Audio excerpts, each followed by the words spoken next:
Agjencia Kombëtare e Mbrojtjes Civile ka nisur përgatitjet për ngritjen e infrastrukturës së nevojshme për zhvillimin e një stërvitje rajonale për mbrojtjen civile, me fokus në reagimin ndaj zjarreve në pyje gjatë vitit 2025. Stërvitja do të zhvillohet në nivel rajonal dhe do të përfshijë 2 prefekturat, Gjirokastër dhe Vlorë, së bashku me bashkitë përkatëse në këto zona. Parashikoj që në total të jenë rreth 25 autoritete publike.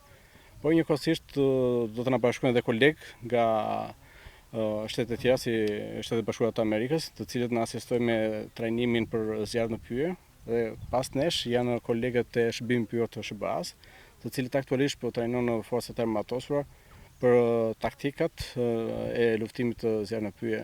Gjithashtu janë dhe partnerë të tjerë nga NATO, ku do të testojnë për herë të parë në Shqipëri sistemin e gjeneratës së menaxhimit të emergjencave civile, që është një sistem kompjuterik inovator. Stërvitja do të zhvillohet 2 ditë, duke filluar nga data 11 qershor deri në datën 12 qershor. Skenari është të kombinojë gjitha llojet e kapacitete, duke filluar nga kapacitetet njerëzore me mjete të lehta, duke qenë se qarkulli i Gjirokastës është kryesisht me teren malor dhe pjesa më e madhe e zjarrit ndodhin në zona malore ku është pamund të veprosh me automjete.